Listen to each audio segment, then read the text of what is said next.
자, 부가가치세 5번째 챕터에 나와 있는 과세표준과 납부세액을 좀 시작을 해볼게요. 자, 이 부분은 챕터 강좌수를 좀 많이 쪼개서 갈 거고요. 필요한 서류가 있으면 서류도 지속적으로 보여드리면서 갈게요. 자, 과세표준과 납부세액은 일단 무슨 얘기일까요? 과세표준이다라고 하는 건 우리 부가가치세 신고서, 여러분 제가 드린 거 있죠? 네, 그럼 그 부가가치세 신고서에 제일 먼저 등장하는 란이 뭐 회사 정보 이런 거 빼고요. 과세표준 및 매출세액이죠. 그러면 그 과세표준이라고 하는 부분에 집계되는 기준금액을 뭐로 가져갈 거냐? 그러면 실제 내가 재화를 인도했다? 그럼 인도하는 시점이 얼마에 팔았어요? 라는 걸 아시죠? 그 팔았다는 금액이 공급가액이 될 거고 그 공급가액이 과세표준으로 들어오는 거다. 이렇게 보시면 됩니다. 그럼 과세표준이 확정이 되면 매출세액도 확정이 되겠죠. 그러면 우리는 부가가치세 신고서 9번란에 합계가 결정이 됩니다. 그럼 우리는 전단계 세액공제법으로 배웠어요. 그럼 전단계 세액공제법은 부가가치세 신고서가 그렇게 만들어진 걸 용어로 지칭하는 거라겠잖아요. 그럼 매출세액에서 누구 빼셔야 돼요? 우리 전 단계에서 발생된 매입세액을 빼야 되겠죠. 그러면 그 매입세액을 빼면 결과론적으로 우리 얼마를 냅니다. 또는 음수이면 돌려받습니다라는 얘기를 하셔야 되겠죠. 거기까지 가는 내용이 이 5번째 챕터라는 거예요. 그래서 납부세액까지 가자. 이런 얘기인 거고요. 자, 과세표준과 납부세액은 다시 5개의 구성으로 나뉘어집니다. 그래서 부가가치세 계산 구조, 그리고 과세표준이라고 하는 공급가액과 매출세액을 확정짓는 부분, 그리고 이 과세표준에 곱해지는 세율. 세율은 벌써 여러분 다 알고 계시죠? 우리나라는 10%라고 하는 단일세율 또는 0%라는 영세율을 적용하고 있죠. 그러면 이렇게 해서 매출세액이 끝나지면 우리는 매입세액에 대한 부분, 그럼 매출세액을 빼는 매입세액 공제 부분 얘기를 해야 되겠죠. 근데 모두 다 공제가 되는 게 아니라 이 매입세액 중에 일부는 공제가 안 되는 것도 있겠죠. 그 불공제까지 마무리가 되면 우리는 얼마의 납부세액이 확정되었다라고 합니다. 근데 그대로 내면 좋겠지만 무슨 부분이 있더라. 우리는 예정신고 때 미리 낸 게 있더라. 라고 하면 그 부분을 빼야 되겠죠. 그쵸? 빼고 우리는 납부세액이 결정이 됩니다. 예정신고 때 미리 낸 걸 왜 빼요? 라고 하신다면 저희가 개인사업자였다. 라고 하면 예정신고 때 고지납부에 의해서 낸 게 있을 거예요. 그럼 또 낼 이유는 없죠, 여러분. 그럼 그 미리 냈던 건 빼고 내겠죠. 개인사업자는 그렇게 가실 거고 법인사업자는 우리 3개월치에 대한 신고가 끝났다라면 나머지 남겨져 있는 3개월치만 우리 신고하면 되겠죠. 근데 그 신고하는 과정 중에 그렇게 정리돼야 되는 몇 가지가 있더라는 거죠. 그리고 또 하나 무슨 부분 우리 잘못한 게 있으면 가산세를 우리 무엇 해야 된다? 가산해서 내야 될 거고요. 그리고 전자신고라면 우리 전자신고했다고 세액공제도 해준다라고 하니까 그걸 또 빼고 낼 거고요. 그럼 그런 얘기를 정리해야 되겠죠, 여러분. 그래서 그런 얘기가 다 정리가 끝나면 5번째 차가감 납부 또는 환급발세액이 나와져요. 그래서 전체 부가세 신고서 1쪽에 나와 있는 아래까지 가는 부분의 전체를 보는 게 과세표준과 납부세액의 살리. 그러면 교육도 그렇게 진행이 돼야 되겠죠. 네.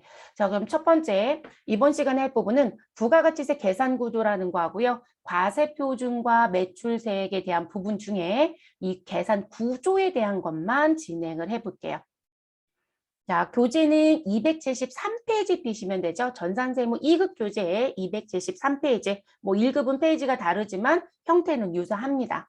자, 그럼 우리 부가가치세가 계산되는 구조를 들어가서 보시면, 자, 부가세 신고서 보시라는 얘기인 거죠. 그럼 부가세 신고서에 가면 제일 먼저 매출 쪽 정리가 됩니다. 그래서 과세표준 및 매출세액이라는 게 등장이 되는 거예요. 그럼 과세표준에 집계되는 부분은 내가 재화나 용역을 무엇하였을 것이다. 공급하였을 것이다. 당연히 과세 부분에 대한 걸 공급했겠죠. 그러면 이 공급가액의 합이 뭐가 되는 것이다? 과세표준이다. 그리고 공급가액이라고 부르는 이 금액은 누가 포함되지 않은 금액이다? 부가가치세가 포함되지 않은 금액입니다. 그래서 VAT를 제외한 금액을 우리는 공급가액이라고 얘기합니다. 그러면 이 공급가액에 우리나라의 세율은 몇 프로? 10% 세율을 적용한다고 했죠, 여러분? 그러면 여기에 10%의 세율을 곱합니다. 다만 일정 부분에 대해서는 우리 영세율을 무엇하기도 한다? 적용하기도 한다. 그래서 우리가 부가세 신고서에 가면 이렇게 얘기를 하는 거죠. 우리 과세표준 및 매출세액이라는 부분이 있는데 그 부분은 과세와 무엇으로 영세율로 구분해서 우리는 기록을 할 것이고 그리고 과세는 다시 세금 계산서를 발급하였다. 그리고 매입자 발행 세금 계산서를 발급하였다. 발급이 아니라 사실상 본인이 받아온 거겠지만요. 그리고 신용카드, 현금 영수증에 의한 우리 무슨 부분? 우리 매출이 있었다. 그리고 증빙이 전혀 없는 부가세 10%가 있는 우리 무증빙의 매출도 있었다. 그럼 기타 이렇게 네 곳으로 집계가 될 거고요. 그리고 영세율은 다시 두 곳으로 나뉘죠. 무슨 부분? 영세율 세금 계산서를 발급한 부분과 영세율 세금 계산서를 발급하지 않은 것 이렇게 두 가지로 구분을 하죠. 그러면 그 부분이 지금 이 과세 표준에 들어와서 집계가 된다는 거죠. 그래서 과세는 이 부분의 금액의 10%를 한다는 것이고 영세는 이 부분의 금액의 0%를 한다는 거죠. 근데 0% 하면 어차피 세액은 나오지 않겠지만요. 그래서 이렇게 정리가 됩니다. 근데 이 부분에 무슨 부분? 우리 영향을 주는 게 하나 있어요. 뭐가 있다고 얘기하냐면 이렇게 해서 끝나지면 좋은데 우린 과거에 무엇했던 부분, 우리 매출했던 부분에 대해서 돈을 못 받게 됐다라는 사건이 발생이 됩니다. 그러면 그걸 회계에서 배울 때 어떻게 배우셨어요, 여러분? 대손이 발생되었다, 대손이 확정되었다 이렇게 얘기하죠. 근데 지금 현재 부가가치세는 무슨 부분이다? 거래 징수라고 했어요. 그럼 거래가 발생할 때마다 징수를 해서 내가 가지고 있다가 부가가치세 신고를 할 때가 되면 돈을 받았든 못 받았든 우린 무조건 10%를 국가한테 낼 거거든요. 그래서 10%를 냈습니다. 그런데 돈을 못 받았는데 나는 부가세를 낸 거거든요. 왜냐면 공급했던 그 시기가 부가가치세 과세 기간하고 동일하다라면 신고는 해야 되는 거거든요. 근데 이 거래처가 나한테 돈 안 주고 야반 도주를 했더라. 대표이사가 사망을 했더라. 또는 회사가 폐업을 했더라. 그럼 우린 너무 억울하죠. 제가 분명히 부가가치세는 여러분 사업자가 내는 세금이라고 했나요? 아니면 우리 이 세금은 비사업자인 누구요? 우리 마지막에 있는 최종 소비자가 모두 다 부담하게 되는 세금이라고 했나요? 여러분 최종 소비자가 부담한다고 했죠? 다만 각각의 거래가 있을 때마다 부가가치는 창출이 될 것이다. 그래서 그 부분에 우리 10%를 받겠다는 관점 때문에 각각의 단계별로 부가세를 징수했던 것 뿐이거든요. 이거 되게 억울한 거죠. 나는 징수라는 법령이 있어서 난 징수했던 것 뿐인데 근데 이들은 나한테 돈을 안 주고 무엇하였다? 야반도주하고 나는 받지도 못했지만 부가세 신고기간이 됐으니까 납부를 했대요. 그럼 국가한테 무엇 하셔야 될까요? 돌려주세요라는 얘기를 해야 되겠죠, 여러분. 그 부분이 매출세액에서 빠져야 돼요, 여러분. 회계에서는 그거를 고려하지 않았던 거예요. 그래서 그게 이제 고려하지 않는다라는 문구를 등장시키면 여러분들 전표 처리도 배웠잖아요. 그 전표처에 계속 뭐가 따라 나와요? 대손세액은 무엇하지 말아라. 고려하지 말아라. 또는 부가가치세는 고려하지 말아라. 지금 얘기하는 이 대손세액을 따지지 말고 그냥 회계 처리만 해주세요. 이런 얘기였던 거죠. 그래서 그 부분이 이 부분에 무엇 될 것이다? 추가가 됩니다. 자, 플러스 마이너스 얘기는 뒤에 가서 다시 해드릴게요. 그래서 대손세액에 대한 가감. 그러니까 우리가 팔은 부분의 부가가치세 10%에 대한 부분을 무엇 해야 된다? 플러스 마이너스에서 매출세액이 확정이 된다라고 얘기합니다. 그래서 이렇게 매출세액이 나오고요. 그리고 그 매출세액에서 우리는 부담했던 사가지고는 과정 중에 부담했던 매입세액을 무엇하시면 된다? 공제받으면 된다. 빼라는 얘기는 공제받을 수 있다라는 얘기가 됩니다. 그러면 일단은 기본적으로 뭘 받았어야 된다? 세금계산서요. 그래서 세금계산서에 기재되어 있는 매입세, 세금계산서 대신에 신용카드 매출 전표 등 수령 명세서에 기록되어 있는 매입세 또는 의제매입세, 재활용 폐자원 매입세 등등등 그런 부분은 빼주겠다. 법의 요건 충족했어야 됐겠죠, 여러분? 그래도 그걸 빼고 납부세액이 나옵니다. 자, 그리고 이 납부세액이 그대로 내야 되는 세금이 되는 게 아니라 무엇이 될 것이다. 우리는 공제세액이라든지 가산세가 있으면 더하거나 빼서 무엇하는 차감, 납부할 세액이 나오더라. 또는 이 자리가 양수였을 때는 납부세액이 되지만 이 자리가 음수였을 때는 오히려 국가한테 돌려받아야 되는 환급세액이 된다. 이렇게 얘기합니다. 그리고 공제세액에 들어가서 봤더니 신용카드 매출을 하게 되면 국가가 신용카드 매출 전표 등에 대한 발행세액 공제해 줍니다. 연간 1,000만 원까지 해줘요. 상당히 많은 세액 공제예요. 그리고 예정신고 때 환급세액이 나왔다? 그러면 난 확정신고할 때 예정 때 환급에 대한 부분을 아직 돌려받지 못했으니까 그거 빼고 내야 되겠죠. 그리고 개인사업자는 또는 영세법인은 예정신고 때 고지가 원칙이에요. 그래서 고지에 의해서 낸 세금이 있었다면 빼야 되겠죠. 이외에 조세특례제한법상 공제나 경감에 대한 부분이 있었다면 우리 이 부분도 받을 수 있다. 택시회사는 부가가치세 상당히 조금 내거든요. 네, 택시회사 같은 경우는 이 조세특례제한법상 우리 경감받는 부분이 있어요. 그것 때문에 상당히 내야 될 세금이 아주 많이 줄어들죠. 일반적인 기업들은 이 부분에 들어가는 건 전자신고를 하면 얼마 확정때 1만 원을 공제해 줄게 라는 조항 말고는 특별한 건 사실 없어요. 그래서 그런 부분들을 빼고 우리는 납부세액이 결정이 되는 거예요. 됐을까요?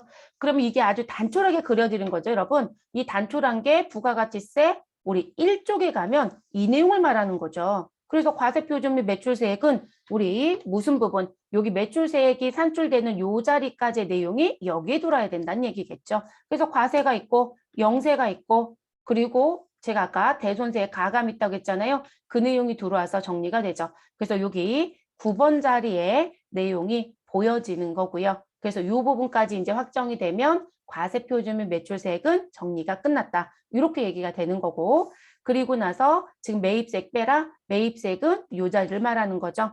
그럼 기본적으로 누구 받아왔어야? 세금계산서를 받아왔어야. 그렇지 않은데도 공제가 되는 게 있다. 그게 그 밖에 공제 매입세액에 모두 다 모여 있습니다. 그래서 세금계산서 수취분과 그 밖에 공제 매입세액에 의해서 우리는 공제가 가능한 매입세액이 결정이 됩니다. 근데 문제는 우리 세금계산서를 받아온 요 부분의 내용 중에 누가 있더라? 공제를 못 받는 게 있더라. 그러면 공제받지 못할 매입세액 부분을 다시 정리를 시켜야 돼요, 여러분. 우리 유입 부분이 매입세액 부분 입력하실 때 54 불공이라고 입력했던 부분이 일단 이 자리에 들어오는 거죠. 그래서 요걸 정리해 주셔야 될 거고요.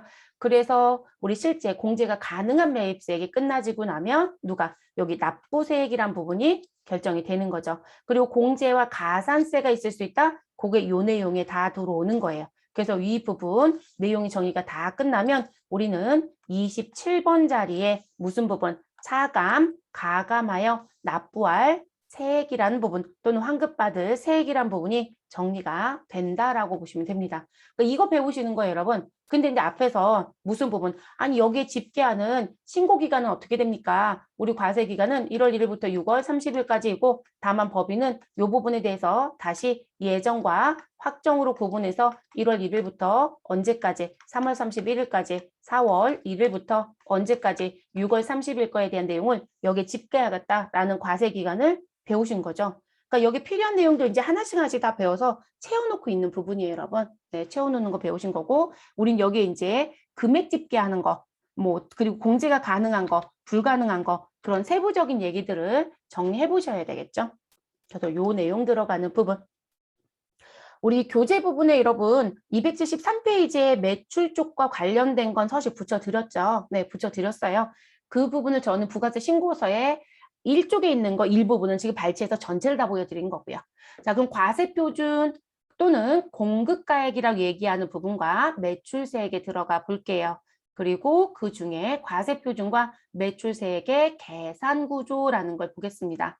자, 부가가치세 과세표준이라고 하는 건 우리 일정 과세기간에 무엇한 공급한 재화나 용역의 공급가액을 무엇한 걸 말한다? 합산한 금액을 말한다. 그러면 일정한 과세기간이라는 건 앞에서 조금 전에도 말씀을 드렸지만 우리 부가세 신고기간은 1기 과세기간과 2기 과세기간이 있고 1기와 2기는 법인의 입장으로 가겠습니다. 다시 예정과세기간과 무엇으로? 확정과세기간으로 나눈다. 그래서 1기 예정과세기간은 1월 1일부터 3월 31일까지를 말하고 그리고 1기 확정과세 기간은 4월 1일부터 6월 30일까지를 말한다. 2기 예정과세 기간은 7월 1일부터 9월 30일까지를 말하고 2기 확정과세 기간은 10월 1일부터 12월 31일까지를 말하겠죠. 됐을까요? 그래서 이렇게 정리가 됩니다. 다만 이렇게 정리가 되는 사람들은 일단 일반과세자라는 표현을 쓰겠죠. 우리 간이과세자는 우리 1년에 한 번이라고 얘기했죠. 1월 1일부터 언제까지? 12월 31일까지 이렇게 정리가 됩니다. 그래서 그 과세 기간에 발생된 공급가액의 합계 금액을 과세 표준이라고 한다. 자, 그 과세 표준에 우리 무슨 부분? 세율을 곱해서 계산한 게 매출 세액이라고 부른다는 거죠. 그럼 과세 표준 곱하기 세율은 몇 퍼센트가 된다? 10%라는 세율을 우린 적용하고 있다. 근데 지금 현재 금액이 크기가 달라짐에 따라서 세율이 바뀌느냐? 우리 바뀐다고 배우셨어요, 여러분? 부가가치세 기본 개념 배우실 때 그렇게 배우지 않았어요. 그래서 저희는 무슨 부분이다? 단일 세율을 적용하고 있다. 그래서 단일 비례 세율이다 라고 얘기를 하고 있습니다. 그래서 10%이다. 다만 이 중에 일정 부분에 대해서는 0%를 적용하기도 하는 것뿐이겠죠. 그래서 이렇게 나오는 부분. 이렇게 해서 이제 우리가 매출세액의 결정이 끝났어요. 근데 이렇게 해서 끝나지면 아주 좋겠지만 우리 과거에 무엇했던 부분, 매출했던 부분에 대해서 무엇이 발생하게 되면 대손이라는 게 발생하게 되면 우린 매출세액에서 무엇하겠다? 공제를 하는 게 맞다. 그러면 공제를 해야 되니까 마이너스라고 얘기하겠죠. 그래서 대손 세액 공제를 받는다는 건 무엇이 된다? 마이너스가 됩니다. 그런데 우리가 회계에서 배울 때 여러분 대손을 어떻게 배우셨어요? 대손이 확정되었다? 그러면 대손 처리했죠. 그때 부가세 10%가 있으면 부가세 신고할 때 대손세 공제를 받겠다는 얘기거든요. 그리고 그것만 배우지 않았죠. 저희가 사업을 막 하고 있는데 우리 회사 돈 떼먹고 도망갔던 사장님이 다시 돌아와서 사업을 개시했다. 그리고 당신한테 못 줬던 돈을 주겠다라고 얘기하더라는 거죠. 그러면 우리는 대손금을 무엇하였다? 회수하였다. 그럼 대손금을 회수할 때 누구도 같이 회수해야 될까요? 부가가치세도 같이 회수했겠죠. 그러면 추후에 대손세 공제를 받았던 부분에 대해서 무엇이 일어나면 회수가 일어나면 국가한테 돌려받았던 돈을 다시 무엇해야 될까요? 다시 내야 됩니다, 여러분. 그러면 나는 무슨 부분? 플러스가 되는 거예요, 여러분. 그래서 가감이에요. 그래서 지금 과거에 공제를 받았던 대손 세액을 기업한테 무엇하게 되면 회수하게 되면 다시 국가한테 반납하는 거예요. 무슨 얘기인지 아시겠죠?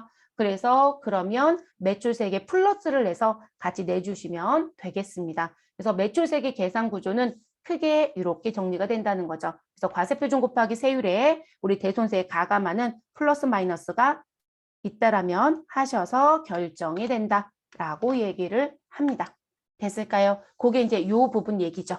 그러면 요 부분에 가서 봤더니 우리 과세는 다시 어떻게 세부적으로 간다. 세금계산서 발급한 게 1번 란에 들어온다. 자, 그러면 이 부분은 메인 매출 전표 입력하실 때 유형번호 몇 번으로 넣은 거? 11 과세로 넣었던 거.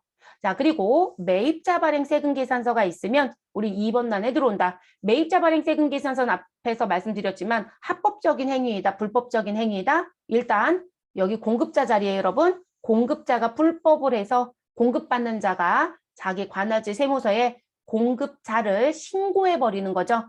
그러면 세무서에서 확인 결과 지금 현재 너가 발행해라고 누구한테? 공급받는 자한테 직권을 줄 거라겠죠. 그럼 우리는 매입자 발행 세금계산서라는 걸 우리 수기로 발급해서 누구한테? 공급자한테 보내라. 그러면 공급자는 요 2번 자리에 집계해서 부가세 신고를 해야 한다. 자, 그럼 2번 자리에 집계된 금액은 가산세를 낼 것이다. 그렇죠. 세금계산서 성실 발급 안 했으니까요. 그리고 조세범 처벌도 따로 받을 것이고 그리고 블랙리스트 관리가 될 거라고 말씀드렸죠. 자, 그 부분. 그러면 저는 이 자리에 입력해야 되는 게 어떻게 입력해야 되느냐? 여러분, 이 세무사랑을 쓰는 회사에 갔어요. 그래서 세무사랑 2를 쓰는 회사에 입사했다? 그들은 10일 과세로 입력합니다.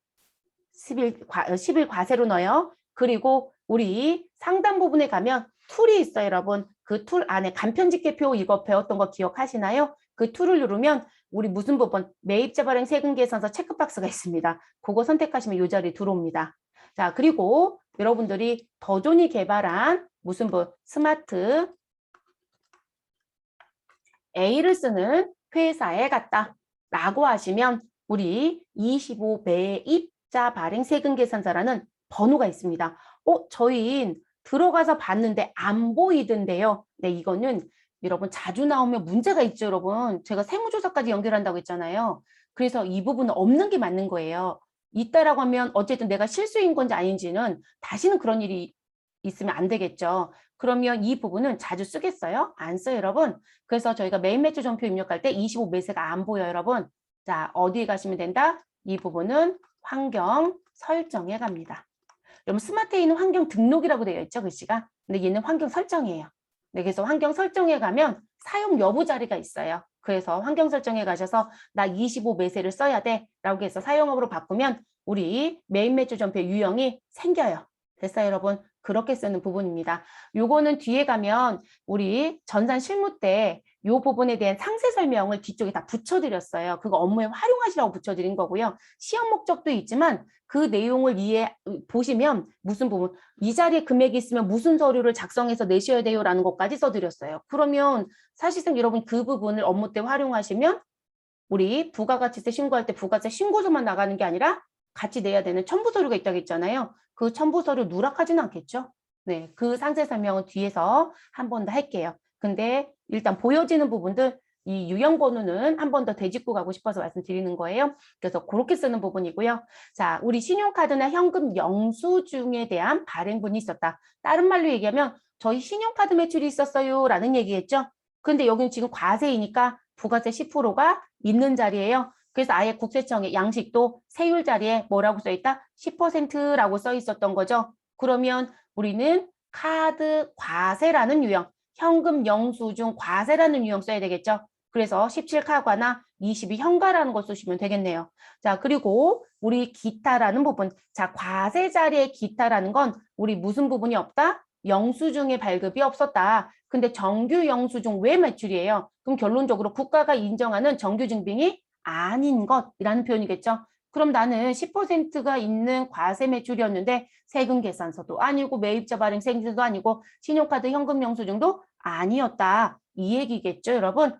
그러면 그런 건 뭐로 입력한다? 14번 건별로 입력한다고 말씀드렸잖아요. 그게 이 자리의 집계가 되는 거죠. 이해되셨을까요? 나오는 부분. 그래서 여러분 이 4번 자리의 집계는 누구랑 거래하는 분들은 우리 고객님들이 누구이더라? 소비자이더라. 무슨 소비자요? 마지막에 있는 소비자, 최종 소비자이더라. 라고 하시는 분들은 이 자리의 금액이 대체적으로 집계되는 경우가 많아요, 여러분. 그리고 음식점 사장님들이 제일 많이 하시는 얘기, 세무대리인에 근무하신 분들 기준입니다. 저희는 현금 매출은 하나도 없어요. 이렇게 얘기하세요.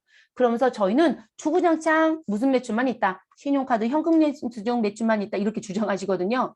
근데 여러분들 음식점 가보시면 여러분들도 현금 내시지 않아요? 그쵸? 없다라고 하는 건 현실적으로 불가능한 얘기거든요. 그래서 대부분 정말 없으세요? 라고 하면서 계속 물어보세요. 그리고 모 세무사는 이렇게 얘기하신대요. 매출 금액 얼마야? 신용카드? 여기요? 5천만 원이요. 거기 10% 여기다 입력해. 이렇게도 얘기하시더라고요. 금액이 자꾸 없다라고 하시니까 왜냐면 이게 소비자하고 거래하신 분들은 현금 매출이 사실상 없을 수가 없어요. 그러니까 보편적으로 벌써 신고하고 있었던 금액들이 있거든요. 그러니까 무슨 부분들 사장님이 그거 숨긴다고 해서 숨겨지지 않아요. 있는 것도 저희 정확하게 얘기하셔야 되세요. 왜냐면 뒤에 가서 봤더니 여러분 매출은 매출 대비 매입이 너무 큰 거예요.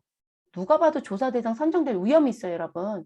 그래서 항상 적정한 비율을 항상 고민하면서 신고를 하시거든요. 근데 이게 매출을 숨길 수가 없어요. 네. 근데 그분들은 계속 없다고 주장하시거든요. 그러니까 그런 일을 하실 때 제일 어려우신 거예요. 그러니까 우리는 누가 쉬운 거예요. 명확하게 증빙이 있는 건 정말 쉬운 일이에요. 근데 이 기타의 업이 있는 분들은 어려워요. 숨기는 게 자꾸 많아서. 불법을 하시라고 알려드리는 건 아니에요. 여러분 업무적인 부분에 좀 검토해 볼 부분들이 있어서 말씀을 드리는 부분이에요. 그래서 14번 건별이라는 게 입력한 게 저 자리에 들어옵니다. 자, 그리고 영세율은 부가가치세가 몇 프로? 0%라는 얘기겠죠. 그리고 여기가 원래 금액이 안 들어온 자리여서 여러분 이렇게 회색으로 막았었는데요. 최근 국세청이 공지되는 서식은 이 회색을 자꾸 이 회색으로 막아놨던 걸 전 지금 파란색으로 표시해드렸지만 이 자리를 다 오픈해줬더라고요. 금액이 들어갈 건 없어요, 여러분. 네, 금액이 들어갈 건 없고요. 자, 그러면 세금계산서 발급하신 건 우리 12영세로 입력한 게 들어오겠죠. 그리고 우리가 유형에서 메인 매출점표 입력하실 때 기타는 대표적인 게 16수출. 근데 여러분 이거 말고도 뭐가 있을 수 있다? 신용카드 과세가 있고 현금 영수증 과세가 있었다. 근데 우리는 누구도 있다. 카드 영수증도 있을 수 있다라고 말씀드렸죠. 그리고 현금 영수증에도 영세가 있을 수 있다라고 말씀을 드렸습니다. 그래서 이런 부분들이 있으면 이 자리에 가치 집계가 됩니다. 그래서 나오는 부분. 자, 그리고 우리 부가가치세 신고기간은 예정과 누구를 나눠서 가고 있다? 확정을 나눠서 가고 있다. 이렇게 말씀드렸습니다. 누구를 기준으로? 법인은 예정과 확정 신고가 의무라고 얘기했어요. 그러면 예정은 1월 1일부터 3월 31일까지고 우리 7월 1일부터 9월 30일까지입니다. 그럼 이때 신고를 우리는 언제까지 했을 것이다? 7월, 우리 4월 25일까지 그리고 위 부분은 10월 25일까지. 근데 신고가 다 끝났어요. 그리고 나서 뒤에 무슨 부분?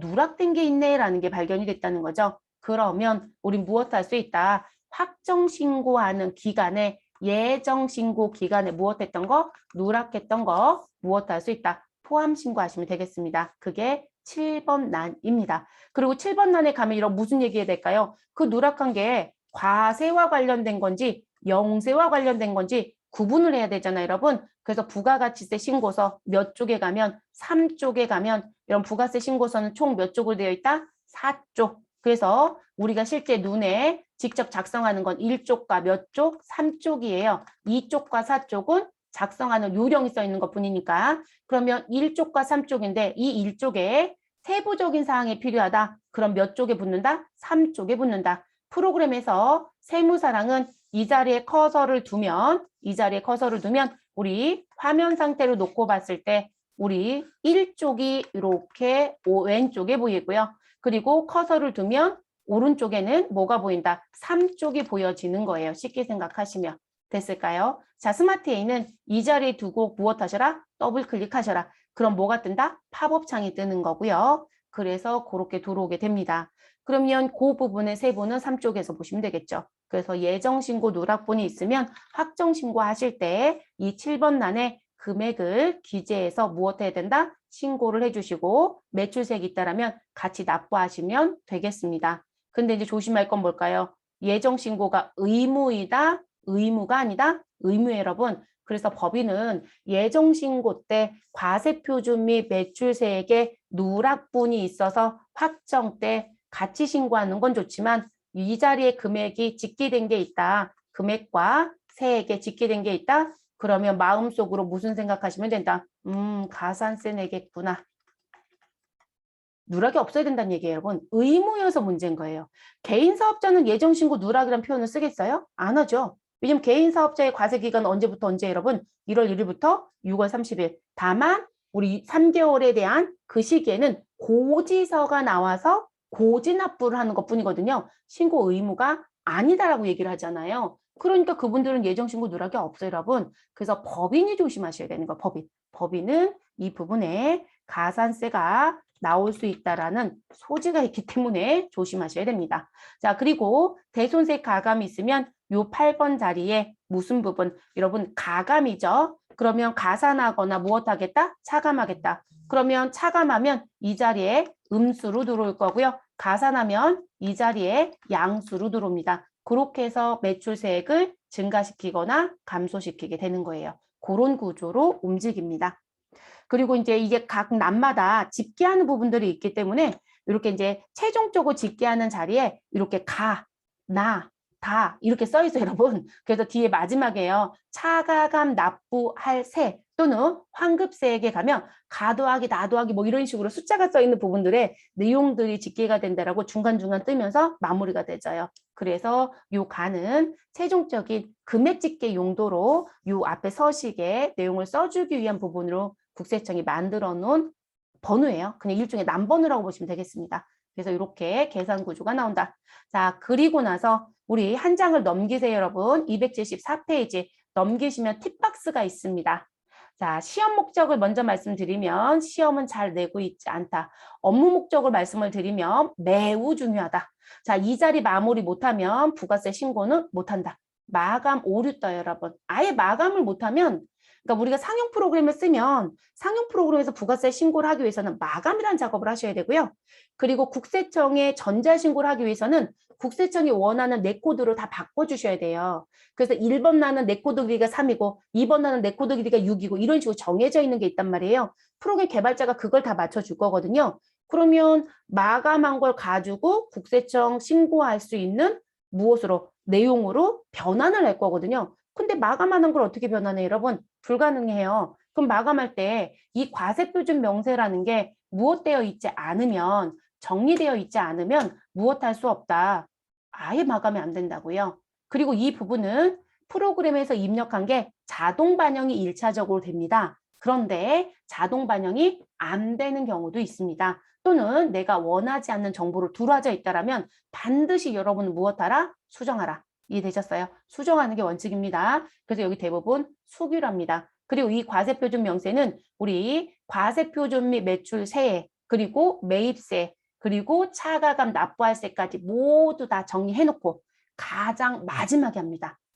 이거 미리 안 해, 여러분. 가장 마지막에 할 일. 저는 그래서 마감 직전에 하라라고 말씀드립니다. 근데 제가 왜 시험은 희박이라고 얘기하냐면 잘 안 내요. 근데 잘 안 냅니다. 내야 되는 게 맞아요, 여러분. 이걸 내줘야죠. 내줘야 맞춰서 정리를 하죠, 여러분. 제가 항상 말씀드리잖아요. 어렵다라고 피해가면 아무것도 못해요. 근데 업무에서는 무조건 해야 되는 일인데요. 그리고 이게 여러분 이거로 끝나지 못해요. 부가가치세 신고에 대한 부분이 끝나지면 우리는 1년치 정보를 모아서 뭘 해야 돼요? 법인세 신고를 해야 되겠죠? 그리고 법인세 신고하기 위해서는 결산 작업이 끝나져야 되겠죠? 결산할 때 법인세 신고할 때 이 정보가 필요하다 안 필요하다? 100% 필요합니다. 그래서 이 부분하고 맞추는 법인세 서류도 있습니다. 그렇기 때문에 매우 중요한 서류예요, 여러분. 그래서 알고 가셨으면 좋겠습니다. 자, 팁박스에 가시면 제일 먼저 등장하는 게 이 얘기입니다. 과세표준 및 매출세액에 누가 있다? 합계라는 게 있다. 그쵸? 합계가 9번. 이 9번란의 금액, 9번란의 의미는 뭘까요, 여러분? 1번부터 8번까지 무엇한다? 우리 금액을 합산하고 세액을 합산했다. 그래서 남번호 8, 우리 가라는 글씨로 들어오는 거로 정리시키는 거. 이해되셨어요? 그래서 전체 금액을 합산한 자리다. 라는 표현이 됩니다. 그러면 이 9번란에 있는 합계 금액은 우리 세액은 어차피 여기 안 들어요, 여러분. 과세표준 명세잖아요. 그럼 과세표준만 들어오면 되죠? 그럼 금액만 들어오면 되겠네요. 그래서 이 자리 금액만 들어옵니다. 그래서 이 자리에는 이 9번란의 금액은 우리 과세표준 명세 몇 번 란? 32번 란. 여기 합계라는 거 보이죠, 여러분? 이 32번 란의 합계와 반드시 무엇해야 된다? 일치해야 된다. 자, 일치하지 않는다라면 전 신고는 아예 못한다고 했어요. 그럼 전 일치하니까 신고할게요. 라고 했더니 금액이 사방팔방 다 나뉘어 있다. 여기에 10이 있고 여기에 20이 있고 여기에 30이 있다. 그리고 업종 코드는 죄다 비어 있고 그렇게 신고 못 들어가요, 여러분. 그래서 업종 코드가 빈란이어도 안 돼요. 그래서 다 맞추고 들어가셔야 됩니다. 그래서 일단은 뭐부터 보시라는 거예요? 금액이 같은지부터 보셔라. 그 얘기입니다. 일치하는지 확인해달라. 그래서 요 두 개의 금액이 반드시 무엇해야 된다? 일치. 됐어요?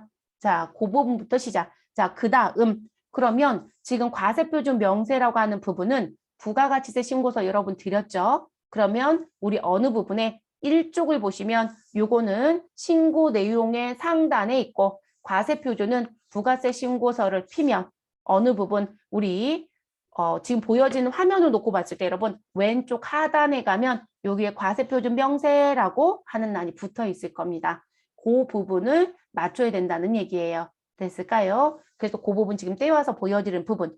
그러면 합계를 맞춰주시고 28, 29, 30번에 들어가는 내용은 뭘 의미하고 31번에 들어가는 이 내용은 뭘 의미하는지 이 내용을 정리해야 되겠죠. 그래서 여기 정리하는 것 때문에 우리는 수기에 작업이 필요하다, 안 필요하다? 필요하다라는 거예요. 그래서 이 내용도 맞추셔야 된다는 거. 그러면 우리 그 바로 밑에 이제 또 글씨가 다른 게 써 있죠, 여러분. 그래서 팁박스 1번에 뭐라고 써 있다. 자, 지금 과세표준 명세라는 부분에 들어가서 보시면 우리 28번 난이 있고 29번 난이 있고 30번 난이 있다. 그러면 28, 29, 30번 난은 손익계산서, 여러분 손익계산서 부분에 가면 우리 IS를 열었더니 제일 먼저 누가 보이죠? 매출액이 들어오겠죠, 여러분. 그래서 매출액이 있고 그 매출액에서 우리는 누굴 뺀다? 매출 원가를 빼고 자, 그 안에는 생략할게요. 등등등등 등장하죠. 그럼 여러분 우리 회사가 무슨 사업자라고 하면 과세사업자라고 한다라면 과세사업자라고 한다라면 우리 지금 과세표준에 집계된 건 매출액이 집계가 되겠죠, 여러분. 됐어요, 여러분? 그래서 28, 29, 30번은 손익계산서 IS에 집계되는 뭘 의미한다? 매출액을 의미한다. 이렇게 기억하시면 되겠습니다. 그래서 그 부분이 이 자리에 무슨 코드 번호별로요? 업종 코드 번호별로 무엇 해야 된다? 집계. 사업자 등록을 국세청에 내시면 업종 코드 6자리를 알려줍니다. 또는 궁금하신 분들은 국세청 홈택스에 가셔서 무엇 하셔라? 우리 로그인 하시면 내 업종 코드가 보일 겁니다. 그래서 그 업종 코드를 기록해서 신고합니다. 저희는 사업의 종류가 하나입니다. 그래서 지금 현재 제조업을 하고 있고 컴퓨터를 팔아요 라고 합니다. 그러면 업종 코드는 아마 300, 100 이렇게 하나일 거예요. 그럼 이 자리에 3, 0, 0, 1, 0, 0 들어온다는 거죠. 원래 국세청 양식은 이렇게 실선이 있고 여러분 우리 프로그램에서 열면 어떻게 돼 있을까요? 실선만 없어지는 거죠. 그냥 300, 100 써 있겠죠. 그래서 이 부분이 써 있고 지금 제가 뭐라고 말씀드렸어요? 저희 회사는 제조업을 합니다라고 했어요. 그럼 제조겠죠. 그리고 종목은 뭐라고요? 저 컴퓨터 판다고요. 그럼 컴퓨터라고 들어오겠네요. 자, 생산 요소는 필요 없으면 쓰지 않습니다. 그래서 이 부분 나는 거의 대부분 공란으로 가고 있고요. 그래서 제조의 컴퓨터 이렇게 들어오는 거죠. 그리고 여기에 금액이 들어오겠네요. 그러면 금액을 써주시면 되겠죠. 됐어요, 여러분? 그리고 이 부분은 실제 여러분들이 회계 처리했을 때 뭐라고 썼을까요? 제품 매출 이렇게 썼겠죠? 그래서 제품 매출로 회계 처리를 했다라고 하면 제조로 집계가 되고요. 내가 상품 매출로 회계 처리했다. 그럼 컴퓨터는 도매로 집계를 해버려요. 여기 글씨는 들어온다는 거예요, 여러분. 근데 상품 매출, 제품 매출이 아닌 다른 매출 코드를 썼다. 우리 프로그램에 가면 여러분 401번, 404번 말고도 아주 다양한 우리 매출의 코드가 있잖아요. 그걸 쓰면 뭐로 집계가 된다? 기타 내지는 공란으로 집계가 돼요. 그러면 기타로 집계된 건 여러분들이 업종 코드 확인해서 무엇 하셔야 돼요? 넣어주셔야 되겠죠. 이해되셨어요? 그래서 이 부분 넣어주셔라. 근데 사업의 종류가 하나이신 분들은 괜찮아요. 근데 사업의 종류에 업태와 종목에 갔더니 저희는 하나가 아니고 다수인데요 라고 얘기해요. 그러면 다수이신 분들은 도대체 여기를 어떻게 쓰느냐. 제가 매출의 관점으로 보시라고 했으니까 그러면 1순위를 28번 난에 2순위를 29번 난에 3순위를 30번 난에 써주시면 됩니다. 근데 저희는 그 다수가 3개로 안 끝난대요. 저희는 7개인데요 라고 합니다. 그러면 이제 머리는 아파지죠. 칸은 3칸밖에 없는데. 그럼 1순위, 2순위, 나머지는 무엇한다? 전부 다 합쳐서. 됐어요, 여러분? 그렇게 써주시면 됩니다. 그래서 그 대표적인 거 코드 하나 넣어주시고 그냥 끝내시면 됩니다. 그리고 여러분 이 부분이요. 여기다 이렇게 기록했던 부분이요. 우리가 법인세나 우리 5월에 신고하는 종합소득세 신고할 때 이 금액은 일단 어디에 가면 우리 일단 손익계산서 이 매출 금액은요. 이 매출 금액은 우리가 법인세 서류상에 또는 소득세법상 서류상에 수익금액 조정 명세서라는 서류가 있어요. 그래서 이 명세서에 가서 손익계산서 매출이랑 법인세나 또는 소득세에서 말하는 수익금액, 그러니까 여러분 우리가 회계에서는 매출이라고 표현하고요. 세법에서는 그 매출을 수익금액이라고 불러요. 그게 같은지를 맞춰요. 그럼 거기서 한번 맞추고 그리고 나서 제가 부가세하고도 맞춘다고 했잖아요. 이 작업이 다 끝나지면 너가 신고한 부가세가 지금 법인세 신고나 소득세 신고하는 자료하고는 또 맞는지 3자 대면을 시켜야죠. 일단은 우리 무슨 부분이요? 손익계산서랑 법인세랑은 2개 대조를 했어요. 그리고 부가세하고 또 맞춰보겠다는 거죠. 그럼 3개를 다 맞춰서 정리하는 거거든요. 그 3대 대면하는 게 조정 후 수익금액은 서류가 있어요. 이 서류에 가서 다시 맞출 거거든요. 근데 이거 아무렇게나 신고하시면 안 돼요, 여러분. 반드시 정확하게 신고하셔야 됩니다. 그래서 조정 후 수익 금액이라는 서류에 가서 무엇한다? 우리 다시 3자 대면을 합니다. 그래서 조정 후 수익 금액은 지금 여기 수익 금액 조정에서 맞췄던 금액을 끌고 들어와서 부가가치세 신고했던 자료랑 대조하는 부분이에요. 어떻게? 업종별 금액별로. 됐어요? 그렇게 가는 부분이에요. 그래서 중요한 서류들. 그리고 7개면 어떻게 쓰는지 알려드렸죠. 그래서 이렇게 써주시면 되겠습니다. 그래서 그렇게 써주시면 되시고요. 그래서 나오는 부분. 근데 이제 문제는 이거로 그냥 끝나지면 좋은데 여러분 제가 31번짜리 얘기는 안 했잖아요. 그럼 이제 31번짜리 얘기해야 되겠네요. 그죠? 28, 29, 30번까지는 얘기했으니까 이제 31번짜리.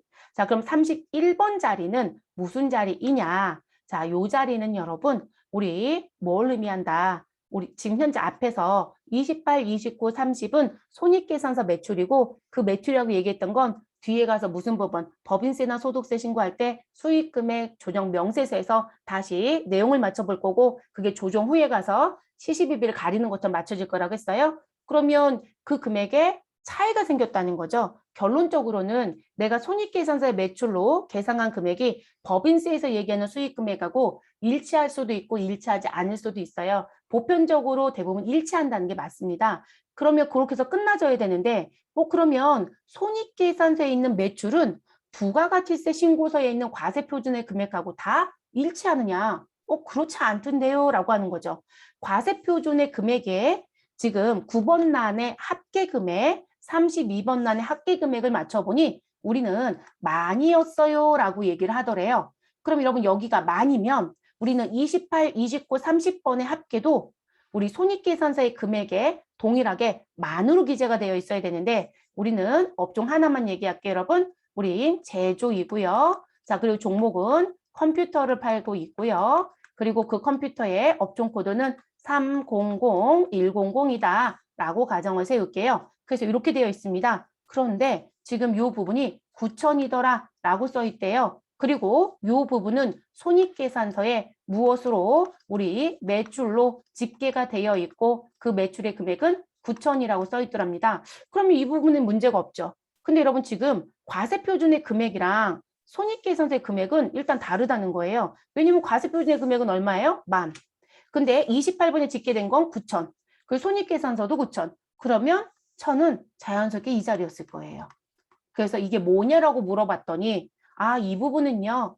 우리 매출로 보지 않았던 금액이었어요. 라고 얘기합니다. 다른 말로 얘기하면 우리 어느 부분, 우리 개인은 소득세, 법인은 법인세 법상에서 수익금액으로 보지 않는 금액, 이걸 수익금액 제외라고 해요. 근데 부가세 신고할 때 과세표준에는 포함한다, 안 한다? 한다. 이해됐어요, 여러분? 이 수익금액 제외라는 건 부가세 신고할 때 우리 과세표준은 포함하지만 과세표준은 포함을 하는 건 맞지만 누구는 우리 소득세나 법인세는 우리 무엇하고 있다? 수익금액엔 포함하지 않는다. 이런 얘기가 된다는 거예요. 그래서 나오는 부분이 이 자리에 기록이 돼요. 그럼 이 자리에 기록되는 부분의 대표적인 게 누구다? 고정자산 매각을 했다. 간주 임대료가 있었다. 간주 공급이 있었다. 나는 미리 받은 계약금 또는 우리 아직 공급하지 않은 전체 대금을 미리 받고 세금 계산서를 미리 주었다. 그럼 무슨 처리 여러분? 선수금. 여러분 이게 어떻게 생각하면 가장 쉽냐면 저희가 지금 28번에 집계된 분계를 우리가 확인해 보면 회계를 확인해 보면 지금 차변의 내용은 관계가 없으니까 전 이렇게 밑줄 긁을게요. 자, 우리 손익계산서 매출하겠으니까 대변만 보면 되는 거죠. 그럼 대변에 우리 회사가 제조업을 하고 있으면 제가 뭐라고 회계 처리했을까요? 제품 팔았어요 라고 해서 제품 매출 9천이라고 회계 처리를 했겠죠. 그리고 이 부분에 우리는 부가세 예수금 얼마가 있다? 우리는 900 있다. 이렇게 회계 처리했을 거예요. 그럼 이렇게 입력했던 부분이 과세표준 및 매출세에 세금 계산서 발급분에 9천이 들어와 있을 거고요. 그리고 그 부분이 어느에 과세표준 명세 28번 자리에 제조의 컴퓨터의 업종 코드가 이렇고 9천이라고 집계가 됐다는 거죠. 이해되셨어요?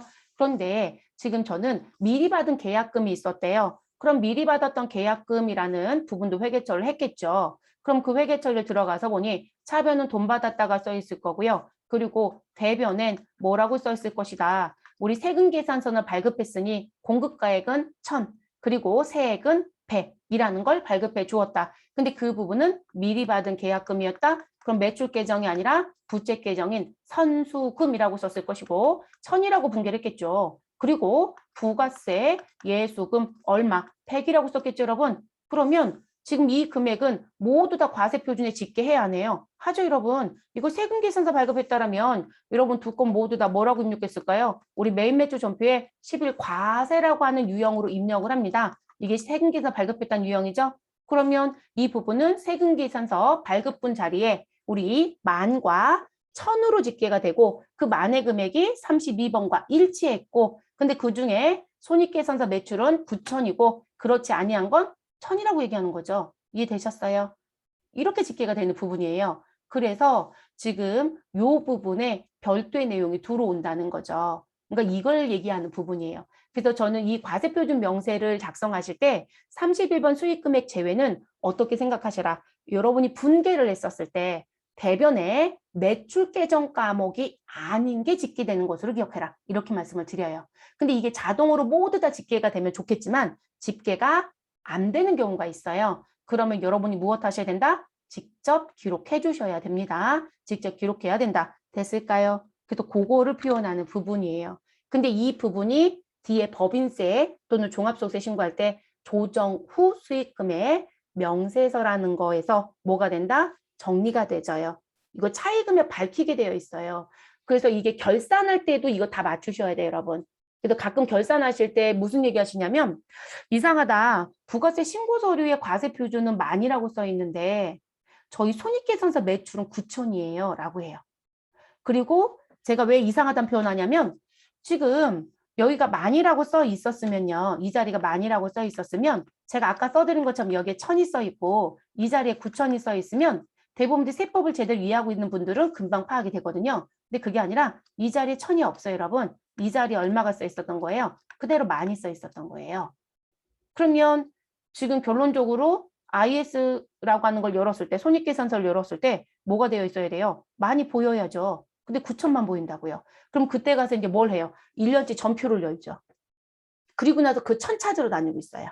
또는 부가세 신고를 4번을 했다, 법인은. 그럼 4번의 과세표준 명세를 다 맞춰서 우리 정리하셔야 돼요. 그게 결산이에요, 여러분. 그러니까 분개만 하는 게 결산이 아니에요. 그러니까 결산을 하실 때 부가세 신고 4번을 하시면 그 4번 했던 부분에 과세표준의 금액이 손익계산서에 매출 금액과 일치하는지도 맞춰보셔야 되는 게 여러분이 하실 결산이에요.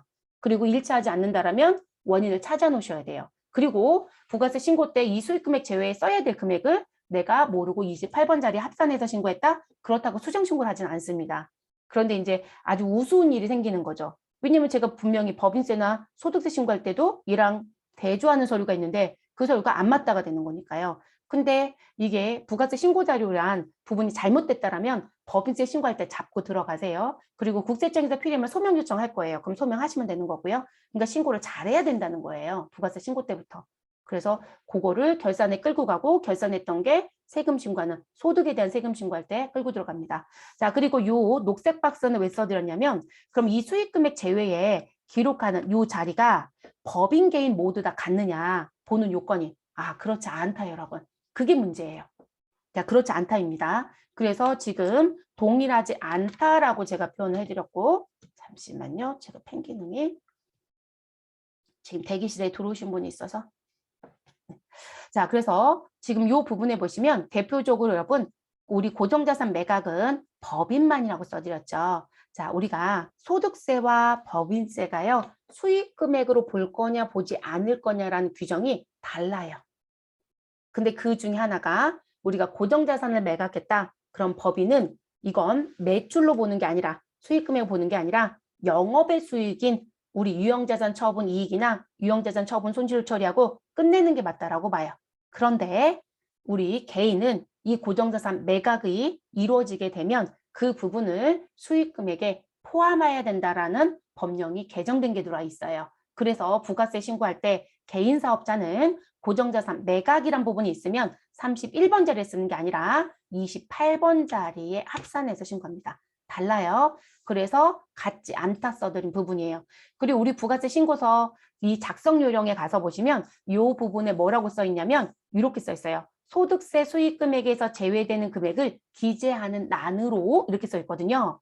그러다 보니까 법인은 여기를 무시하는 줄 아세요. 큰일 날 얘기예요, 여러분. 세법에서요. 소득세라는 거로 써준 것뿐인 거고요. 법인도 이 자리는 정확하게 기재해야 됩니다. 분명히 다르다는 것까지 지금 말씀드렸으니까. 그래서 법의 요건에 맞춰서 정리를 하는 부분을 갖고 가야 합니다. 그래서 최소한 요 정도는 여러분 기억하시는 게 좋겠죠. 됐을까요? 그리고 어려우면 어떻게 기억하시라? 아, 대변에 매출로 보지 않는 거. 이렇게라도 기억을 하셔야 돼요. 근데 그중에 누구는 또 깨버려야 돼요? 개인사업자 부가가치세 신고할 때, 이번 부가세 신고할 때 고정자산 매각이 있었다? 그럼 그 부분은 수익금액 제외에 쓰는 게 아니라 어디다 쓰시라? 28번 란에 올려서 써주시라. 그렇게 가야 되는 부분입니다.